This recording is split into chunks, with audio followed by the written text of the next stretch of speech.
Hey everyone.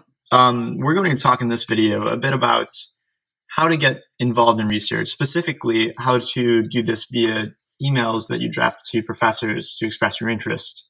So we're here at the UVA Earn website under the sample email and resume format section, and we're going to talk about the sample email that we provided. We're going to go through section by section and talk about the things that you want to include in your email and what really makes a good email to professors, one that might be most successful.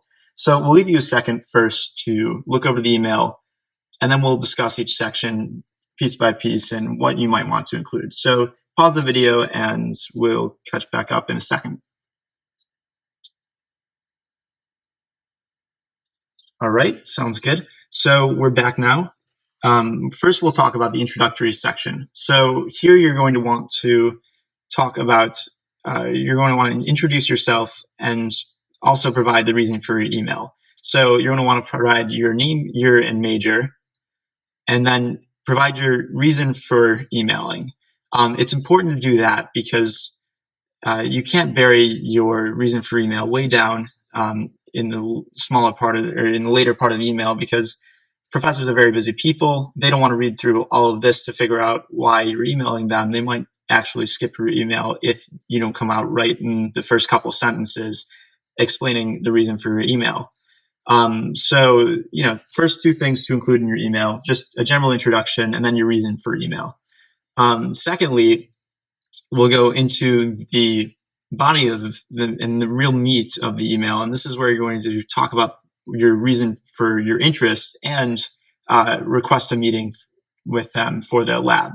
So we're going to first talk a little bit about the ways that you can do your homework and why you'll want to do this before drafting your email to professors. So here are a couple of resources that we're going to talk about that will help you do your homework and draft a better email, because A, you'll have a better idea of why you want to join the lab and that you want to join the lab, and B, you'll be able to express that more concretely and in greater detail. So here we're at the UVA CEES.virginia.edu/research website, and CEES has put together a great list of resources which detail each professor's research interests under 4 main categories. So this is helpful if you don't have maybe a very concrete idea of the different ways of the different research interests of your different research interests, but have some general ideas of what you might be interested in. So say you're interested in contributing to sustainable technology.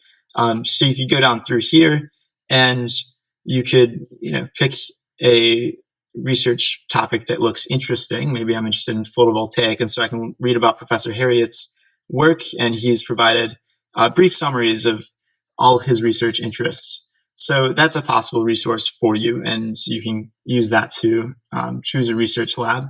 A second thing that you'll find helpful are just general faculty directories. Here we're at the UVA biology page, and so we have several professors listed. Say we're interested in doing research with Dr. Kondron.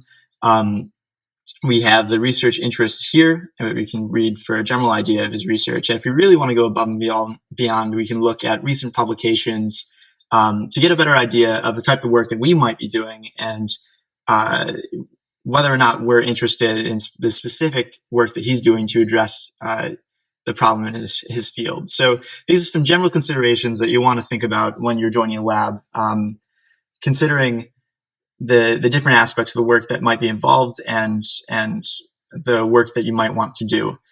So going through the resources and doing your homework will allow you to provide strong examples in your email and really point to specifics about the research that you're interested in. Finally, you're going to want to request an email. And so in this email, they did a very good job of requesting a meeting time. You're going to want to ask if they have room available in their lab, and then generally suggest some times that might be open for you to meet, or just leave the scheduling open and ask what would be available for them. Again, they're very busy, so try to tailor your schedule around their availability. You could also include additional information like when you're looking to start, and at the very end, thank them for their time and their consideration, as you want to be very considerate in your email. So just some final points about email etiquette. You will always want to use good grammar, spelling, punctuation, and try to keep your language fairly formal for the email.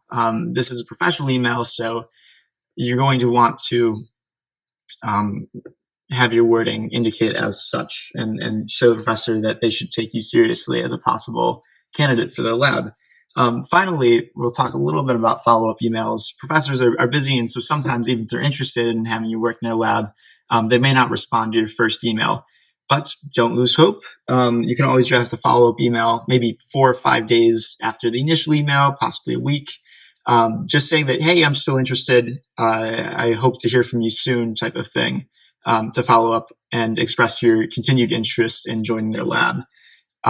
So those are just a couple of general tips for drafting emails to professors about joining their lab. I hope you found this video helpful, and best of luck in finding your new research position.